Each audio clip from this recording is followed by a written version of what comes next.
I'd like to thank Lauren Ashley, ABCD, EFG, and Gabby R. for being our most recent Patreon supporters.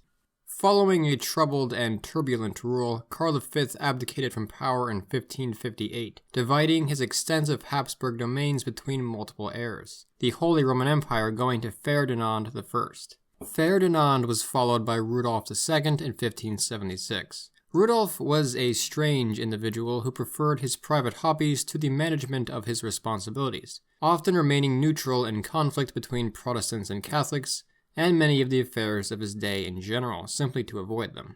The Bohemian Hussites saw this as an opportunity to demand greater rights and recognition, which Rudolf granted in the Letter of Majesty. During this time, conflict seemed very realistic, and the German nobility were busy taking sides. Both the Protestant Union and Catholic League were formed in 1608 and 09.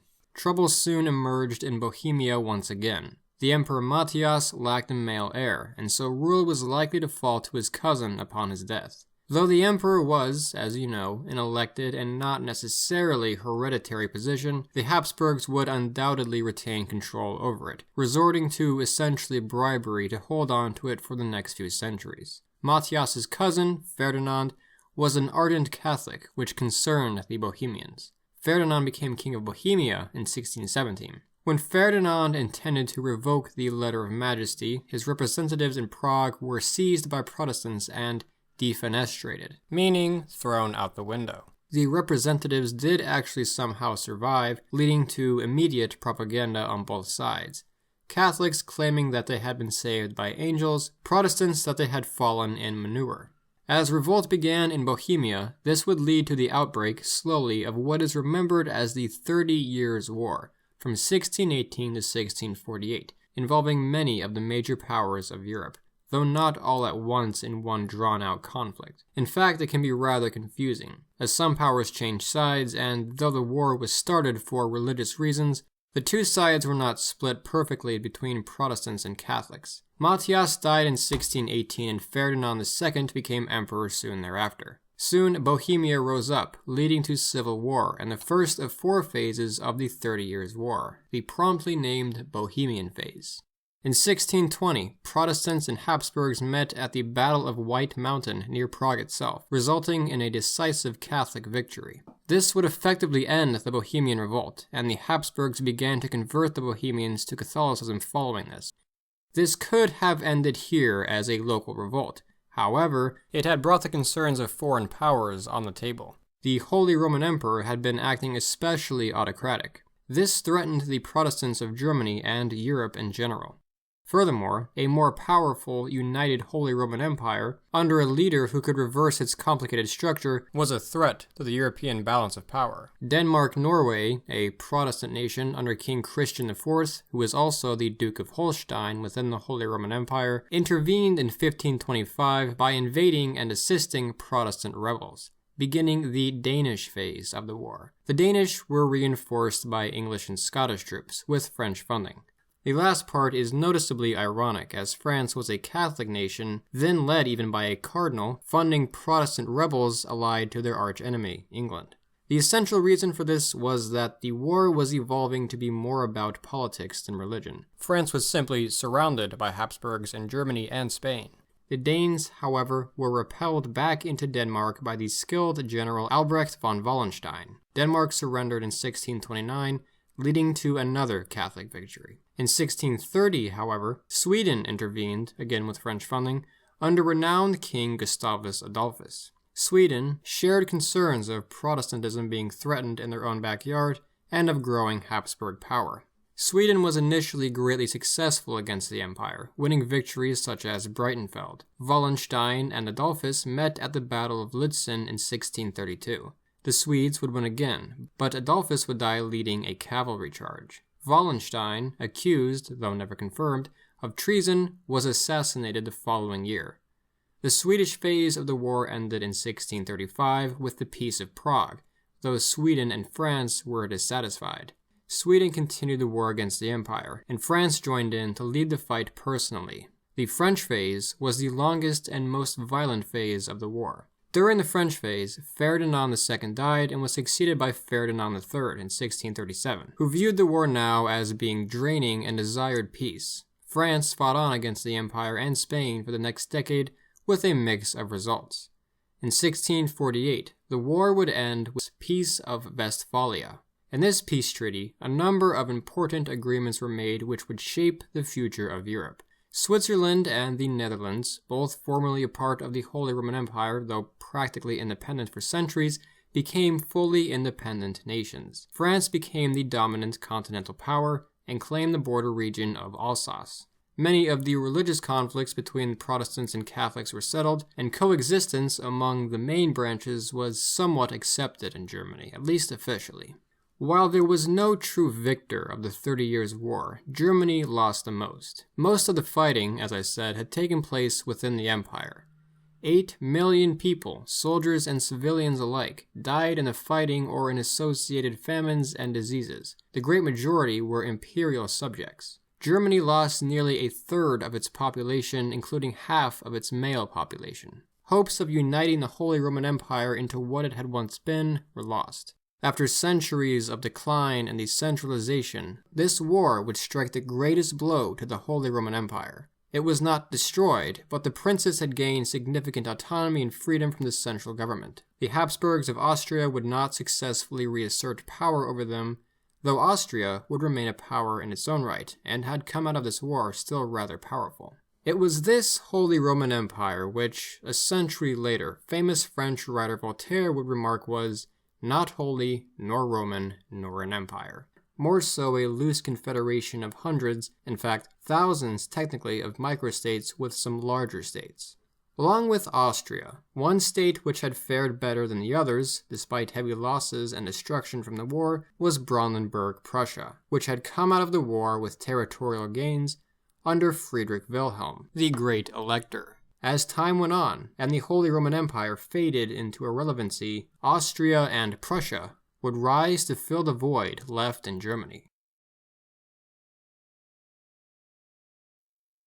Brandenburg Prussia in 1648 was a disconnected nation, ruling other disconnected lands in a map which is classically Holy Roman. The main territory of Brandenburg was a poor and resource-lacking land, and the military prior to this point had been feeble. Much of this was now changing under Duke Friedrich Wilhelm, the Great Elector, who was consolidating power, expanding his army, and seeking ways to grow the state's economy, even establishing a small colony in Africa, known as the Brandenburger Gold Coast. Prussia was not the only major state consolidating power, however. Bavaria and Saxony were also major local players. Austria, simultaneously, the most powerful of all, began to center power in its Habsburg territories within and also outside of the Holy Roman Empire.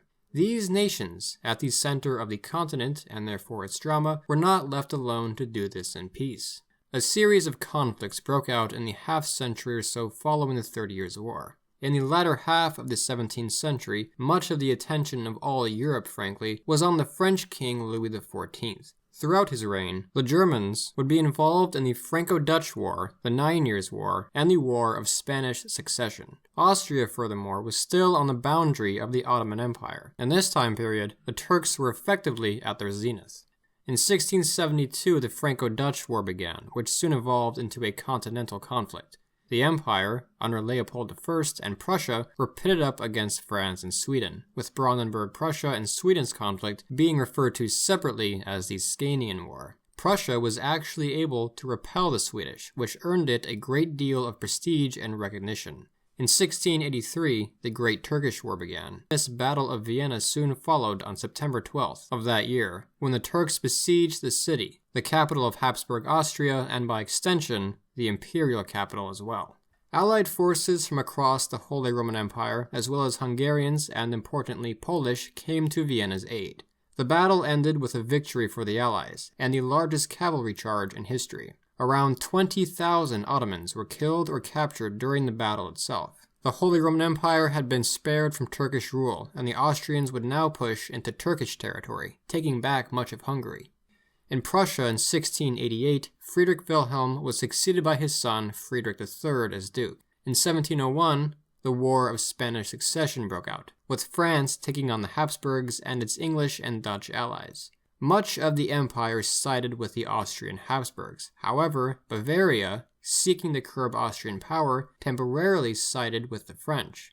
Prussia provided the Habsburgs with troops in exchange for a favor. Rather than being Friedrich III, Duke of Prussia, he was soon to be styled Friedrich I, King in Prussia. Since Prussia, unlike Brandenburg, was never a part of the empire, Leopold did not contest this much, though it did anger Poland, as the King of Poland, who still controlled much of the general territory of Prussia, still claimed the title King of Prussia, hence the phrase King in Prussia for Friedrich. Despite the war favoring the Grand Alliance, the War of Spanish Succession ended more or less in a draw in 1714 as England and the other allies backed out.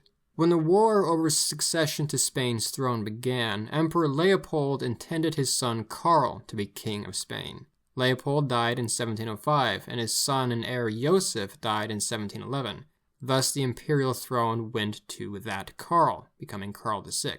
As he would have been both King of Spain and the Empire, a threatening prospect, Louis's candidate, his grandson Philippe, became King of Spain, but had to renounce his claim to the French throne. Meanwhile, in Prussia, King Friedrich Wilhelm I had succeeded his father in 1713. Friedrich Wilhelm I would come to be known as the Soldatenkönig, the Soldier King. He would continue and expand on the work of his predecessors in growing Prussia's military. Despite its small size, Brandenburg Prussia was slowly becoming one of the most powerful states in Europe because of this emphasis on the military. The Sparta of the North, Friedrich Wilhelm would devote much of his finances and attention to the military, even selling off the colony in Africa to the Dutch, and banning a number of luxuries and recreational activities. He himself lived a very disciplined and frugal life. Despite the power he would come to wield, the Soldier King would not act aggressively, only defensively, going to war only if necessary. Prussia was, quite simply, vulnerable, surrounded by larger powers, and his job was to prudently defend it. Unfortunately, in his eyes, one of his biggest disappointments and concerns was his own son and heir, Friedrich. Friedrich lacked the interest in the military and statecraft which his father so greatly emphasized, being much more interested in the arts and learning. Friedrich was, accordingly, often humiliated and abused by his father. At one point in his life, in 1730, he and a counterpart, Hans Hermann von Katte, attempted to flee to England, but they were captured, and von Katte was executed for treason, with Friedrich being forced to watch. In May of 1740, Friedrich Wilhelm died, and his son, Friedrich II, became king in Prussia. Despite his father's concerns, Friedrich would not end up a failure. Rather, his skill as a leader would earn him the title Friedrich der Grosse, Frederick the Great. As Friedrich's reign began, another monarch's was ending. Holy Roman Emperor Karl VI was dying without a male heir, and had previously in his reign tried to ensure the rule of his daughter over all the Habsburg domains, left unbroken. His daughter, Maria Theresa, would become Archduchess of Austria in 1740, but as a male position, her husband, Franz I, would be Holy Roman Emperor. Nevertheless, Maria Theresa held the true power of the empire. Yet it was contested and would lead to war. France, Spain, Bavaria, Saxony, and other German and non-German powers would oppose the Austrians and their British, Russian, Dutch, and Hanoverian allies. But above all, the Archduchess's arch-enemy was to be Friedrich and Prussia. In December of 1740, as winter was setting in, Friedrich, to the Austrian surprise, would make the first move by invading Silesia to the south, annexing one of the richest provinces in the Habsburgs' domain, and winning important battles such as Mollwitz and Hohenfriedberg. In 1745, in a peace treaty between Austria and Prussia, this conquest was recognized by the Austrians, a major blow to them. Yet in 1748, when the whole Austrian War of Succession ended, Maria Theresa emerged with her reign having been secured and recognized. A decisive victory for Prussia, a mix of results for the Kaiserin. This would not be the end of the rivalry between Austria and Prussia, and the reigns of both Friedrich and Maria Theresa were only just beginning.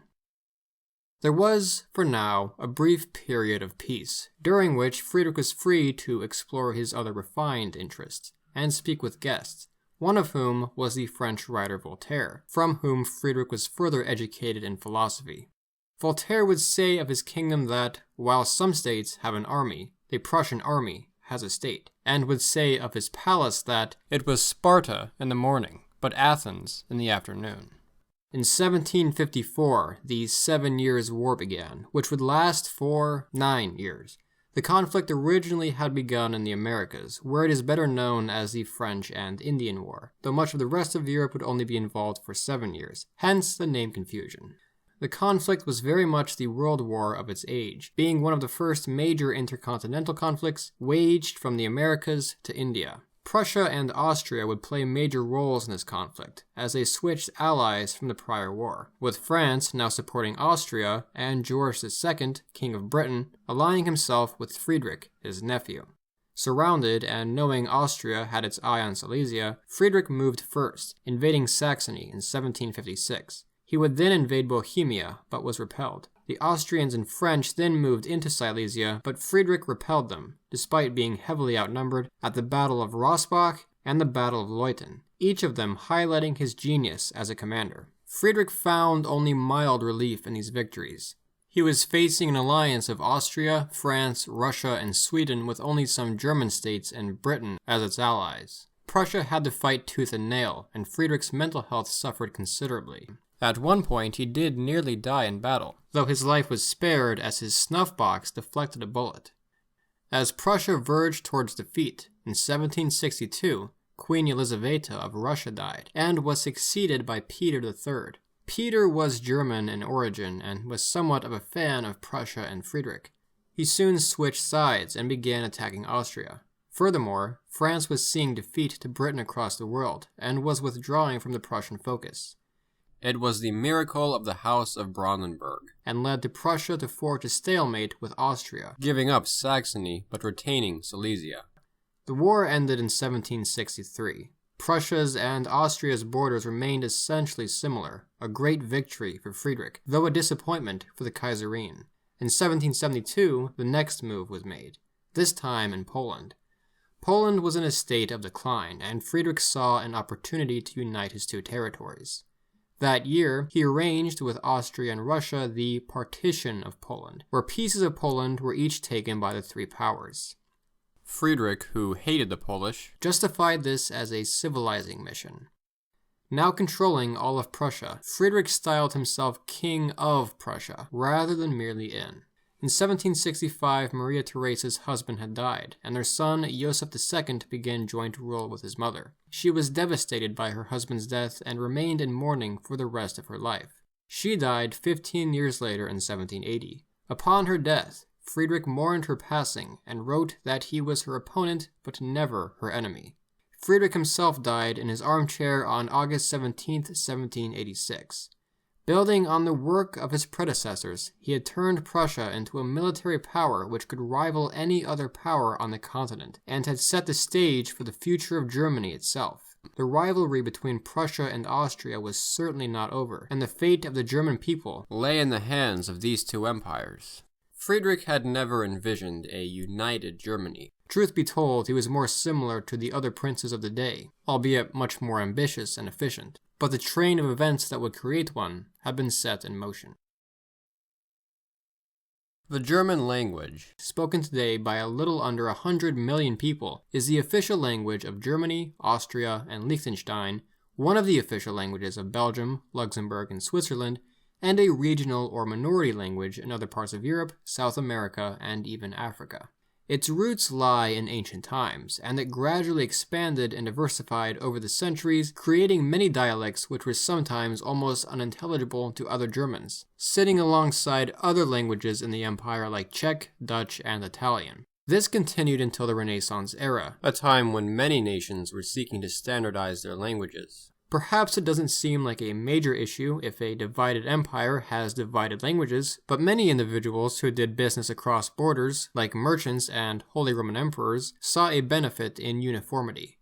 Luther would be key to the German language's standardization, with his widespread German Bible. It was not by accident that his Bible appealed to commoners. Luther went out of his way to use vocabulary and grammar that was regular among common folk, and this laid the foundation for the uniform development of the language. However, the other regional dialects did not all disappear. Take these examples. Bavarian and Alemannisch, compared to Standard Modern German, both still spoken and very much alive, though to a lesser extent. Some German dialects still around today are very similar to Standard German. Others, like these two, find themselves on the border of a dialect and a separate language, a bit like English and Scots, though maybe even more distinct. You may have noticed that German has what looks like some strange markings or accents, more correctly, umlauts. To explain, these just indicate a sound change, so that Mädchen becomes Mädchen, which means girl, same root as maiden. Böse is böse, meaning evil. Tür is actually Tür, which has the same root as and means door. What about the fancy-looking B? It's actually not a B, it's called an S set, and represents, under a number of circumstances, two S's, like in the word Preußen, meaning Prussia. Friedrich Wilhelm II became King of Prussia in 1786. Much of his reign was spent focused on events which would break out in France 3 years later, the French Revolution. The French people rose up against King Louis XVI and his wife, Marie Antoinette. Not yet at this point intending to create the republic it would become, the situation was still concerning to all European monarchs, including German ones. If the people could challenge the monarch of France, it could happen anywhere. Furthermore, Emperor Joseph II looked on the situation with more personal concern, as Marie Antoinette was his sister. In 1791, the Declaration of Pillnitz was issued, declaring mutual Austrian and Prussian support for Louis XVI's return to power. In 1792, it led to the War of the First Coalition, where the Germans were joined by other powers such as Britain. That year, Franz II became Holy Roman Emperor. The coalition forces closed in on France, each seeking to restore Louis XVI to the throne and take a piece of France for themselves. But the revolutionaries proved fully able to defend themselves. In January of 1793, Louis XVI was executed. Later that year, his wife followed him to the guillotine. The war continued until 1797, with a French victory and occupation of Western Germany. While this was occurring, Prussia was distracted by other affairs, namely the second and third partitions of Poland, where Polish territory was completely divided between Prussia, Austria, and Russia, and the nation itself ceased to exist. In 1797, the War of the Second Coalition broke out, which saw Russia enter, but not Prussia. It would last until 1801, with the same poor results for the Allies. Furthermore, a young general, Napoleon Bonaparte, had become first consul of France in 1799 in a coup d'etat, bringing an end to the chaos of the French Revolution, but a greater challenge for the Germans. His military genius was already shown at a number of battles against Austria and Italy. In 1803, however, war was back on yet again. Austria was enthusiastically involved, but again, not Prussia. King Friedrich Wilhelm III's intention was to enjoy neutrality as Europe tore itself apart, though his wife, Louisa, was becoming increasingly supportive of joining the coalition. Napoleon's attention was eventually on pushing east. In the Ulm campaign in October of 1805, the Austrian army was crushed, as 60,000 men were captured, whereas Napoleon took only 2,000 losses. In November, Napoleon took Vienna itself, and on December 2nd, the combined Austrian and Russian armies were again destroyed at the famous Battle of Austerlitz, forcing Austria to surrender. Following this surrender, Kaiser Franz II made the bold move to dissolve the Holy Roman Empire and abdicate from the position of emperor. The empire, seen by Napoleon as an archaic and inefficient organization, long overdue for reform, was transformed into a French satellite state known as the Rhinebund, or the Confederation of the Rhine. Around the same time, however, Emperor Franz did change his Austrian title from Archduke of Austria to Emperor of Austria. One might think that the biggest losers here would have been the smaller German states. On the contrary, some of them, such as Bavaria and Württemberg, had actually sided with Napoleon, and not only got Austria off their backs, but, with the empire dissolved, were able to absorb many of the neighboring patches of microstates and start calling themselves kings. Their power had grown overall, but the Confederation of the Rhine was still a loose union of about 35 semi-independent states, now under a more powerful emperor. The days of principalities the size of cities were coming to a close, except for Liechtenstein. It was now clear to the Prussians that they had remained neutral for too long, and a few months later, they declared war on Napoleon. But the military prowess of Friedrich the Great was not present in his successors, and the French defeated the Prussians heavily at the battles of Jena and Auerstadt, and eventually took Berlin. The following year, a peace treaty was signed, which included Prussia's loss of land to the other German states and the new Duchy of Poland. By 1813, however, the tables had finally turned on Napoleon. The disasters of the Iberian campaign in Spain and his failed invasion of Russia enticed the Allies, including Austria and Prussia, to challenge him once more. Napoleon was defeated at the Battle of Leipzig, a decisive coalition victory which would encourage the Rhinebund to break apart, and for Napoleon's German satellite states to now switch sides and oppose him. By 1814, the coalition had taken Paris. Napoleon was defeated and exiled. Famously, he would escape this exile in 1815 and return to take power once again, but he was defeated again by Britain, Prussia, and other German forces at Waterloo, and exiled once more.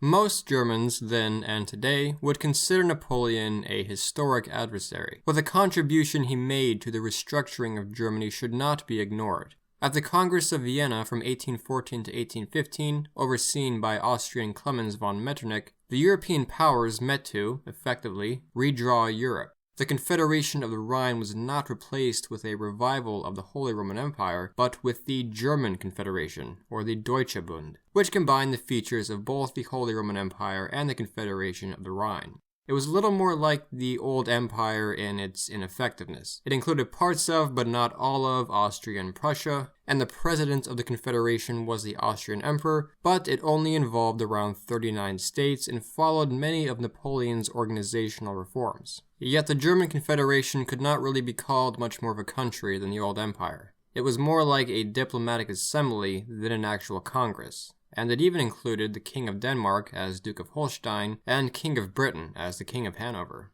The intention of the main powers was to remodel Europe based off the old order once Napoleon had fallen, though with some important territorial changes. Russia would gain Poland, but Prussia would gain a large amount of land in western Germany. The Congress of Vienna had a profound impact on Europe. Perhaps one of the most peaceful ages of Europe's history followed, as from 1815 to 1914, nearly 100 years, not many major military conflicts between the great European powers erupted, though there were still some important ones. Despite some clamor for reform and internal tensions, externally, these German borders here basically remained the same until the 1860s. Yet tension was building. Though there was still no Germany as we know it today, nationalism, reform, and new philosophy were spreading across the continent, which helped encourage the notion of German unity and challenge the views of the age. Austria was the traditional overseer of the German nations, but Prussia was becoming a serious challenger, adding to the issue.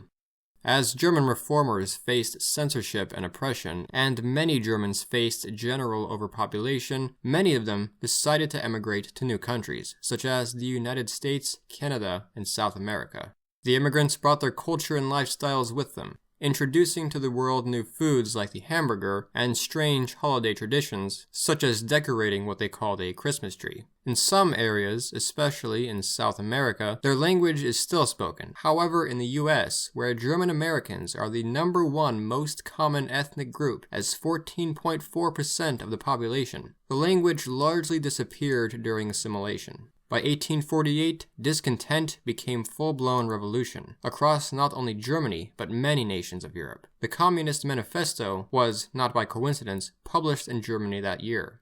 Political tension was exacerbated by famines, economic hardships, and other nationalistic separatist movements, such as in Hungary. Initially, these movements oversaw successful reforms, and even the beginning of what looked like a German nation, as the Frankfurt National Assembly formed in May of that year. What exactly this German nation should look like, however, was the first topic of debate. Some favored Großdeutschland, meaning large Germany, favoring unification of all Germany with Austria. Others favored Kleindeutschland, small Germany, excluding Austria and its many troublesome non-German domains. The nationalists, therefore, either way, looked to Prussia to lead the way to the creation of this German nation, but King Friedrich Wilhelm IV would let them down. He refused the crown of what would be Germany, and by 1849, the conservative factions were winning again, and the revolution, including the Frankfurt Parliament, dispersed. Their idea of a Germany would remain theoretical for some decades.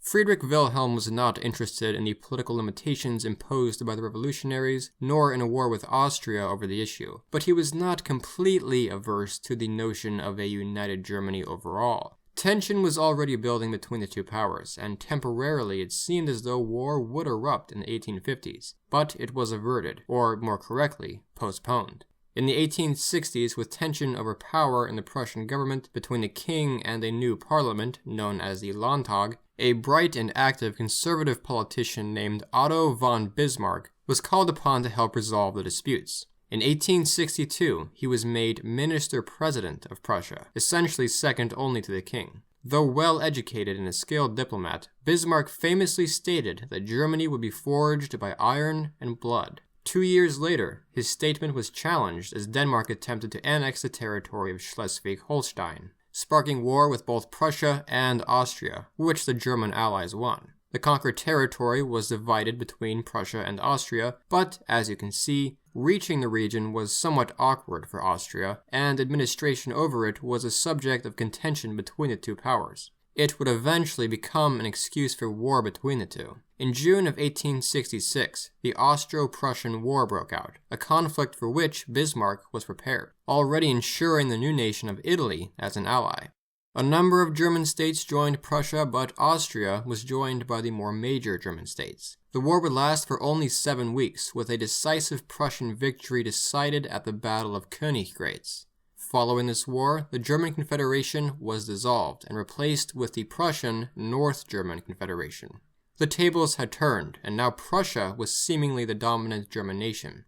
However, southern Germany still remained independent, largely because of internal and external, i.e. French, concerns over full German unification.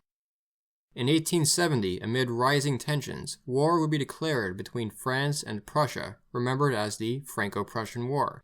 Thanks to clever maneuvering and propaganda, France was viewed as the aggressor, and much of southern Germany, feeling threatened, allied with the north, which is precisely what Bismarck intended. This war would also be short, lasting only 6 months, ending in January of 1871. The French commanders made a number of egregious errors, resulting in a decisive Prussian victory of great importance. Slowly, the German states still outside the Confederation moved towards unification with the rest of Germany, the last to do so being Bavaria. That same year, the North German Confederation became the German Empire, under Kaiser Wilhelm I, Chancellor Bismarck, and a Reichstag, a parliament modeled after the imperial diets. And thus, a nation was born. This nation, however, born from rapid change, had yet much more change to endure. In 1888, Wilhelm I was succeeded by his 29-year-old grandson, Wilhelm II. Wilhelm II was impulsive, excitable, and reckless. He stood in stark contrast to Bismarck, and the two quickly got off on the wrong foot. In a time when the relative peace following the Napoleonic Wars was starting to end, as tension was building between the European powers, Wilhelm II dismissed Bismarck from office. Despite what lay ahead, for the time being, Kaiser Wilhelm ruled over a booming nation. Germany became a center for science, technology, industry, commerce, and culture. It established a number of colonies in Africa and Southeast Asia. Germany would also begin a military buildup, which concerned France, Russia, and Britain in particular. The Triple Alliance of Germany, Austria-Hungary, and Italy had been formed in the 1880s. In response, in 1907, the Triple Entente of Britain, France, and Russia had been formed. On June 28th of 1914, the dominoes set in place came falling down. World War I began. Archduke Franz Ferdinand of Austria was assassinated by a Serbian nationalist. In response, Austria invaded Serbia. The complex string of alliances soon came into effect, and by August, Germany and Austria-Hungary, the Central Powers, were at war with Russia, France, Britain, Serbia, Belgium, and Japan, the Allied Powers. Within that year, the Ottomans would join the Central Powers, and the year after, Italy joined the Allied side, despite past alliances with Germany. Blame for who exactly started the war remains a topic of debate. However, it is very evident that all the major powers were readily prepared for it. Germany attempted first to invade France through Belgium and Luxembourg. which forced Belgium to defend itself, though it had wanted to remain neutral, which encouraged British involvement. Germany, surrounded by enemies, wanted to achieve victory as quickly as possible. Though fighting on two fronts, things initially were going well for Germany, but at the First Battle of the Marne, they were prevented from reaching Paris. Very quickly, though violence continued, territorially it stagnated, as both sides dug into defensive positions across the entire border, leading to the infamous trench warfare. Germany's colonies in Asia, poorly prepared for war, quickly fell to Japan and British forces from Australia and New Zealand. However, in the African colonies, war raged on. A war that was supposed to be over by Christmas with a glorious German victory was now clearly going to drag on into 1915. Germany was strained, not only by fighting on two fronts, but also being the driving force of the Central Powers. Neither Austria-Hungary nor the Ottomans were the empires they used to be, and Austria in particular was failing against Russia and even Serbia, and would soon be stagnating with Italy. Kaiser Wilhelm was reduced to being the Shadow Kaiser, sitting on the sidelines as his military effectively took control of the nation. Gradually, the war shifted focus. Neither side had yet a clear advantage, but Germany knew deep down that if it were a game of who could supply the most men and resources, the Allies would slowly win. Knowing this, both sides gradually became more aggressive. Germany breathed a sigh of relief when Russia exited the war following the Communist Revolution in 1917, but it was of little comfort, as over the course of 1916 and 17 had to deal with new enemies, most notably the United States. America had tried to remain neutral throughout the course of the war, but it had been provoked by German attacks on some of its ships and a secret proposal to Mexico to become a German ally if America did enter the war. In Germany's defense, however, America was clearly leaning towards its side and indirectly assisting the Allies.